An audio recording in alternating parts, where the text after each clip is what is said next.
Hello friends, स्वागत है आप सभी का हमारे YouTube चैनल पर। फ्रेंड्स, जैसा कि आप सब लोग स्क्रीन पर देख पा रहे होंगे, विधानसभा के प्रथम सत्र 2024 के प्रथम मंगलवार मतलब आज की डेट की बात हो रही है। प्रथम मंगलवार हेतु निर्धारित श्री अनिल प्रधान माननीय सदस्य विधानसभा उत्तर प्रदेश द्वारा पूछे गए तारांकित संख्या 1 का उत्तर, जो आपके भी सवाल लगातार रहते हैं, जो आप डिफरेंट सोशल मीडिया प्लेटफॉर्म्स के माध्यम से हमसे पूछते रहते हैं, वही सवाल आज विधानसभा में पूछा गया माननीय बेसिक शिक्षा मंत्री द्वारा। तो ये ऑफिशियल सवाल है जो विधानसभा में पूछा गया है और ये ऑफिशियल जवाब उनके द्वारा दाखिल किया गया है बेसिक शिक्षा मंत्री श्री संदीप सिंह जी द्वारा। तो आप यहाँ देख पा रहे होंगे सवाल क्या है।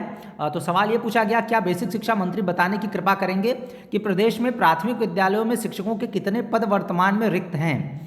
क्या सरकार प्राथमिक शिक्षकों के रिक्त पदों पर नियुक्ति हेतु टीटी उत्तीर्ण BEd/BTC/DLED डिग्री धारक अभ्यर्थियों के लिए प्राथमिक शिक्षक भर्ती का विज्ञापन जारी करने पर विचार करेगी? यदि नहीं तो क्यों?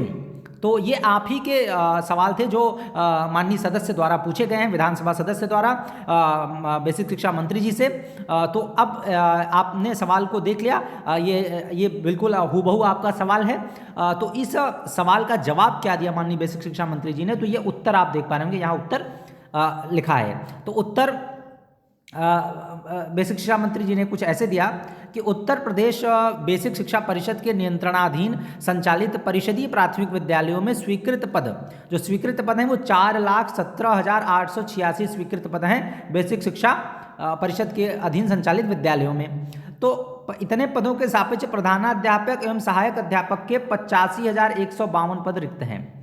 तो 85,152 पद स्वीकृत पदों के सापेक्ष रिक्त हैं प्रधानाध्यापक और सहायक अध्यापकों के मिला के। तो अब देखिए इतना इन्होंने बताया, उसके बाद पूछे हैं कि भर्ती का विज्ञापन जारी करने पर विचार करेगी, तो इन्होंने कहा जी नहीं, मतलब भर्ती का विज्ञापन जारी करने का कोई विचार इनका नहीं है। बाकी अब नहीं तो क्यों, तो क्यों के जवाब में इन्होंने लिखा है कि परिषदीय प्राथमिक विद्यालयों में नामांकित छात्र संख्या 1,05,06,379, जो मैंने अपने पिछले वीडियो में भी आपको बताया था कि प्राथमिक शिक्षक भर्ती क्यों नहीं आ रही है, वो इसकी कड़वी सच्चाई क्या है। तो वही चीज़ यहाँ जिसका डर था वही चीज़ यहाँ निकल के आ रही है कि 1,05,00,000 जो विद्यार्थियों की संख्या है इस समय परिषदीय प्राथमिक विद्यालयों में। तो ये संख्या जो अभी एक वर्ष पहले, अगर आप देखेंगे एक वर्ष पहले जो चल रहा था शैक्षिक सत्र, तो उस शैक्षणिक सत्र में ये संख्या करीब 1,60,00,000 के करीब थी। 1,60,00,000, 1,50,00,000, तो 1,50,00,000 के ऊपर ही ये संख्या थी। तो ये करीब 50 लाख बच्चों की संख्या घटी है पूरे उत्तर प्रदेश में, उत्तर प्रदेश के प्राथमिक विद्यालयों में। तो अब 1,05,00,000 की संख्या घटकर आ गई है। तो इस संख्या के सापेक्ष ही प्यूपिल टीचर रेशियो, जिसको आप PTR भी बोलते हैं, तो छात्र शिक्षक अनुपात भी इसी संख्या के आधार पर लिया गया है। ये बिल्कुल अपडेटेड डाटा है जिसके आधार पर ये बनाया गया है। तो और इतने बच्चे हैं तो कार्यरत अध्यापक संख्या 3,32,734 इस समय अध्यापक कार्यरत हैं बेसिक शिक्षा परिषद के विद्यालयों में। तो इस प्रकार छात्र शिक्षक अनुपात 31:1 है। 31:1 आ गया। और जो मानक है RT का, जो मानक है राइट टू एजुकेशन एक्ट का, तो उसमें 30:1 प्राथमिक विद्यालयों के लिए है और उच्च प्राथमिक विद्यालयों के लिए 35:1, मतलब एक शिक्षक 35 छात्र पर 1 शिक्षक और 30 छात्र पर 1 शिक्षक। फिर देखिए प्राथमिक विद्यालयों में शिक्षा मित्रों की संख्या 1,47,766 को सम्मिलित करते हुए छात्र शिक्षक अनुपात 21:1 है। तो अगर शिक्षा मित्रों को शामिल कर लें तो 21:1 आ जा रहा है, मतलब 30:1 जो RT का मानक है, तो उससे कहीं अधिक मतलब सरप्लस हो जा रहे हैं अध्यापक। मतलब ये 21 बच्चों पर एक अध्यापक है, मतलब हमारे अध्यापकों की संख्या ज़्यादा ही है, जो मानक के अनुसार पूर्ण है। इसके आगे लिखा है फिर उत्तर प्रदेश बेसिक शिक्षा परिषद के अधीन संचालित परिषदीय प्राथमिक विद्यालयों में सहायक अध्यापक के पद अध्यापक सेवा नियमावली 1981 अद्यतन संशोधित में निर्धारित शैक्षिक प्रशिक्षण अर्हताधारी अभ्यर्थियों हेतु जनपद स्तर पर गठित जनपदीय चयन समिति के माध्यम से संपादित की जाती है। ये प्रक्रिया बता रहे हैं आपकी कैसे भर्तियां होती हैं। फिर माननीय सर्वोच्च न्यायालय में योजित विशेष अपील संख्या देवेश शर्मा बनाम यूनियन ऑफ इंडिया, इस केस का नाम आपने सुना ही होगा। वह अन्य में दिनांक 11 अगस्त 2023 को पारित आदेश में BEd अभ्यर्थियों को कक्षा 1 से 5 तक में पढ़ाने हेतु राष्ट्रीय अध्यापक शिक्षा परिषद द्वारा निर्गत अधिसूचना दिनांक 28 जून 2018 को अपात्र करते हुए निस्तारित कर दिया गया है।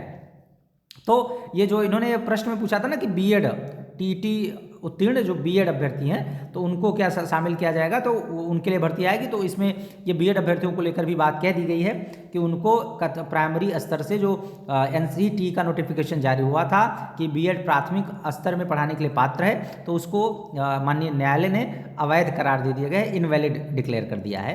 तो ये अभ्यर्थी बीएड अभ्यर्थी 1 से 5 वाली परीक्षा में शामिल नहीं होंगे। और बाकी अगर भविष्य में भर्तियां होंगी तो इस नियम के आधार पर होगी 1981 अद्यतन संशोधित जो अध्यापक सेवा नियमावली, जिसका जिक्र मैं इस चैनल के माध्यम से लगातार आप लोगों से करता रहता हूं, बेसिक शिक्षा नियमावली, टीचर्स सर्विस रूल। तो बाकी अब आप देख पा रहे होंगे, उम्मीद है कि आपके सवालों का जवाब मिल गया होगा कि अभी के लिए मंत्री जी का बयान यही है, इनका जवाब यही है कि अभी के लिए उनके पास कोई भी भर्ती की प्रक्रिया विचाराधीन नहीं है, वो किसी भी भर्ती को लाने का उनका विचार नहीं है।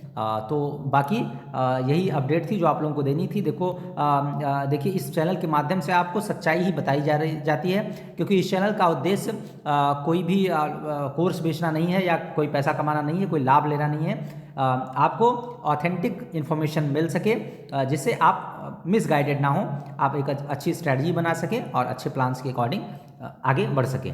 तो बाकी अभी के लिए आज की डेट में अगर बात की जाए 6 फरवरी 2024 की डेट में यही अपडेट है शिक्षक भर्ती के बारे में कि अभी के लिए बेसिक शिक्षा विभाग किसी भी शिक्षक भर्ती प्रक्रिया कोई भी शिक्षक भर्ती लाने का विचार नहीं कर रहा है।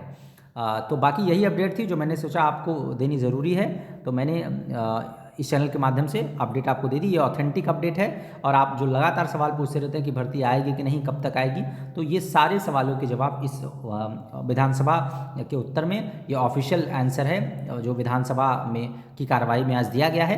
तो ये इस आंसर से आप बिल्कुल आपके सारे सवालों का जवाब मिल जाता है। बाकी अगर भर्ती से संबंधित कोई नई अपडेट आती है, चूँकि लखनऊ में धरना भी चल रहा है निषादगंज SCRT कार्यालय पे, तो वहाँ अगर आप लखनऊ के आसपास के प्रशिक्षु हैं तो आप टेट सीटेट उत्तीर्ण हैं और भर्ती अगर चाहते हैं आप उत्तर प्रदेश में, तो उस धरने में शामिल हो सकते हैं। तो हो सकता है वहाँ से कुछ सकारात्मक हो।